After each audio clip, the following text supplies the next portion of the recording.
Campaign 2020 is sponsored by Wisconsin Hospital Association, Quick Trip, Wisconsin Counties Association, Wisconsin Realtors Association, and Wisconsin Operating Engineers Local 139.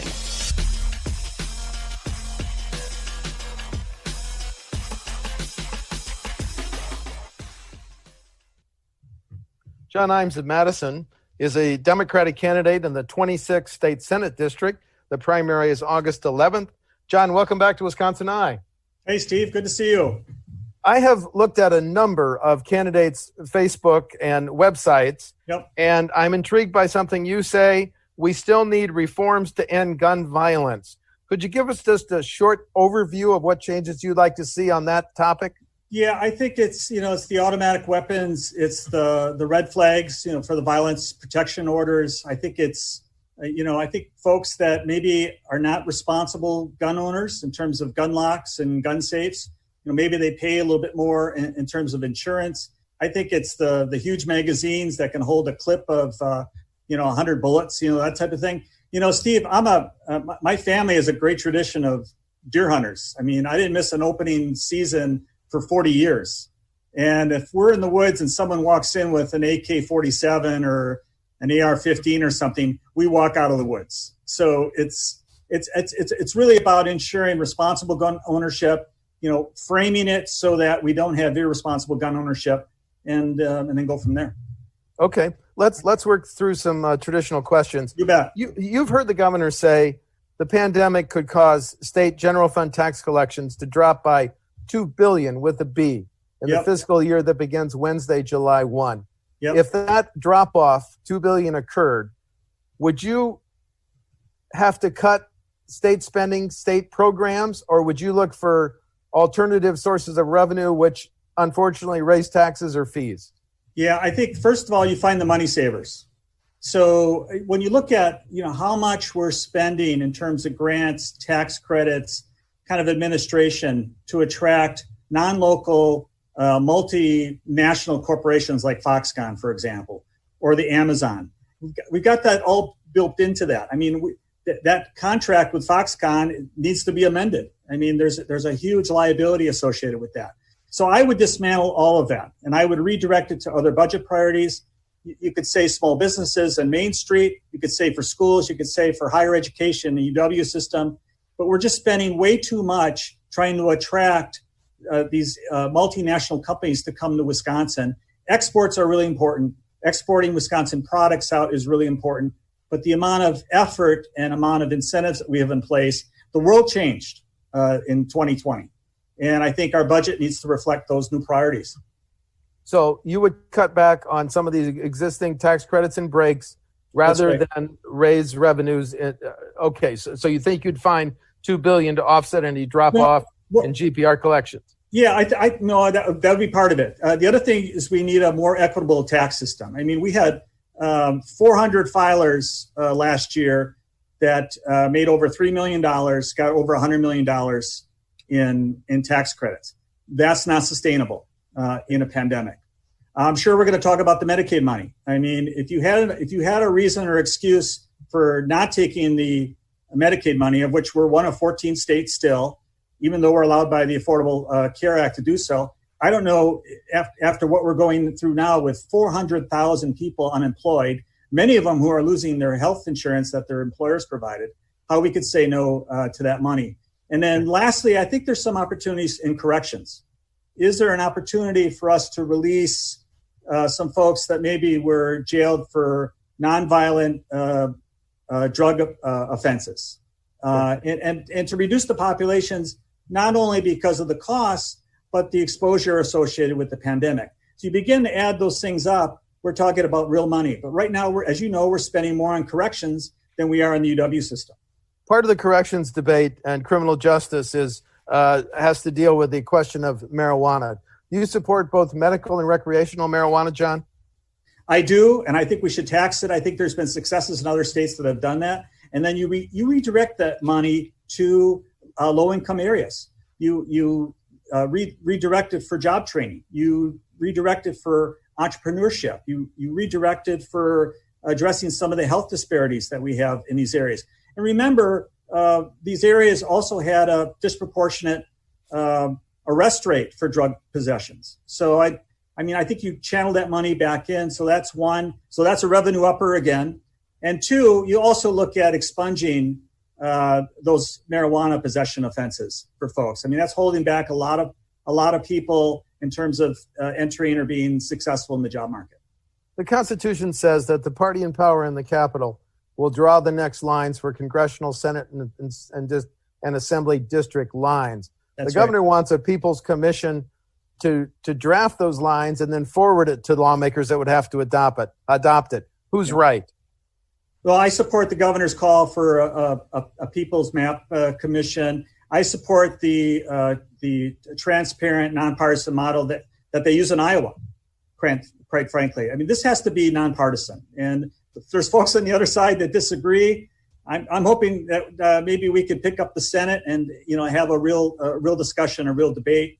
But I want to see the maps be completed in a way that's nonpartisan.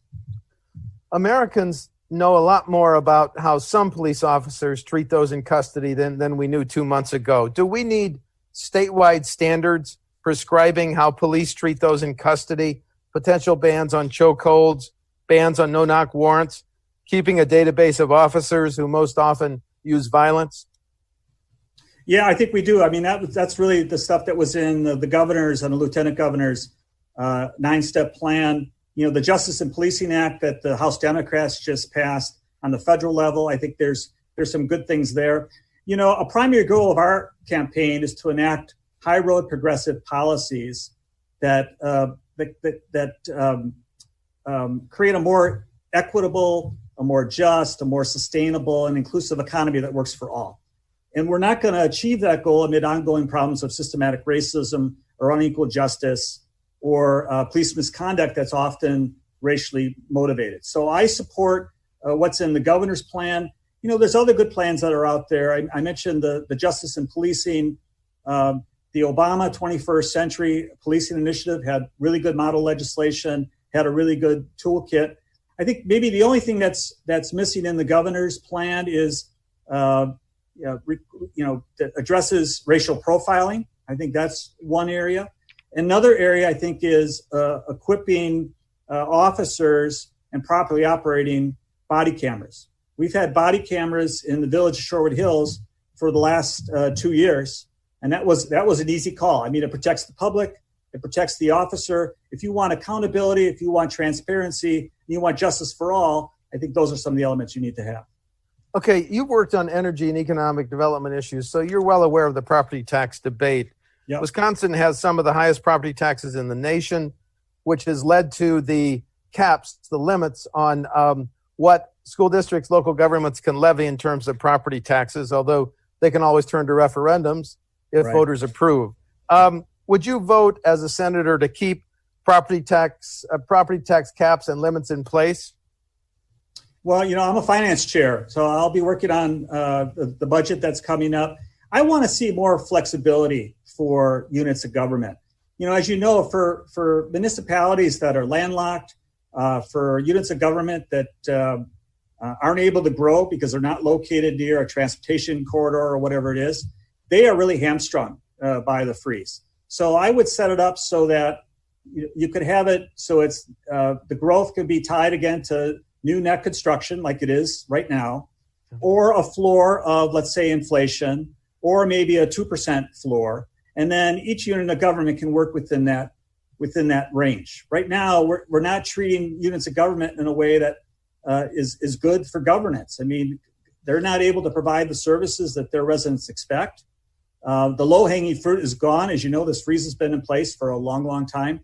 And the municipalities are sharing equipment. They're sharing police departments. They're sharing EMT. They're sharing fire trucks.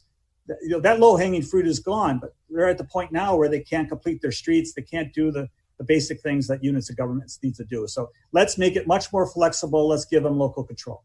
Well, following up on that, then you're well aware that local governments rely on property tax to fund more than 40% of their services. Yep. That's seventh highest in the nation, 10 percentage points higher than other Midwest states. If we need to look to other revenue options, should one of them be broadening the sales tax to now exempt products and services, the 5% state sales tax? I think you look at it, but you got to offset the property tax. It can't be an upper. There's going to have to be an offset there. So I think we can control it by providing enough flexibility for local governments to find what path works best for them, because they have shown that they've been fiscally responsible. They've worked under the cap. You don't want to set something that's going to kind of explode property taxes. So when you provide that kind of flexibility, I think that could be a good strategy. The debate over long-term funding for highways, John. Yep. We haven't raised our gas tax 30.9 cents in more than 10 years. That's right. Would you vote for an increase in that to stabilize our long-term highway funding? Yeah, I'd like to see it track inflation for sure. That's one. Two, Steve, we got to get away from the mega highway projects. The amount of money that we spent for this Foxconn development and how that 90 corridor. It looks like we could save $1 billion by just getting away from the mega projects and focus that savings on fixing and repairing what we have now. The existing highways, the existing local road infrastructure. I'd like us to set up kind of a strategic positioning of electric charging stations on our highways, in our cities and our multifamily projects. The automakers are making a big bet. They're spending tens of billions of dollars on electrifying their vehicles. You're going to have 20, 30, 40 different vehicles coming out in the next 2-3 years that are going to be 100% electric. I want to see Wisconsin well positioned for that. I think it could help our tourism brand. We have this Travel Green Wisconsin tourism brand that would really benefit from accepting folks that have electric cars. When I talk to candidates for the ledge from Madison, some of them are taking positions on the expansion to Truex Field of the F-35As. Yeah. Have you taken a position on that? I haven't taken a position on it, but the military has decided it's likely they're going to go there. So what I've said is, how about we create a clean energy district for the schools, for the homes, and the businesses that are located there. If you use green roofs on O'Keefe Middle School, if we do glazing improvements, if we do deep 30% energy efficiency benefits on those homes and businesses and schools, that's going to acoustically make those areas much more livable. And you can do it in a way, Steve, that doesn't require tax dollars. You can do PACE financing, property assessed clean energy. You can do climate bonds. You can do other ways that you use the energy savings to pay off the note type of thing. Okay. And so I'd like us to see us do that and provide good union jobs and provide good apprenticeship program opportunities, particularly in some of those low-income neighborhoods that are impacted. Let me ask you 2 COVID-19 related questions. Yep. It's hit the economy and the healthcare providers the state relies on especially hard. Yep. Recessions cause less revenue for the state, as we've discussed, more demands for safety net programs like Medicaid. Yep. If you're a senator voting on the next state budget, yep, should it give even more of a priority to Wisconsin hospitals? Well, as I said, I think we should take the Medicaid money. I think we should make it available to 133% above the poverty level. I think we should look at it also from a block grant standpoint. Steve, we got to take care of people. Worker health today is public health. And we've got folks that are in lower income areas that are in service provider positions. They feel like they have to go to work because they're not going to be able to put food on the table or they're not going to be able to pay their rent. We need to have paid sick leave. We need to have paid family and medical leave.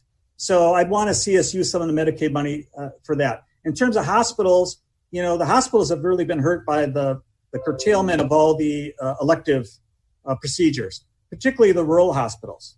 So, let's kind of evaluate as those elective procedures come back. The rural hospitals that really kind of turned down to accommodate what was expected to be a COVID rush.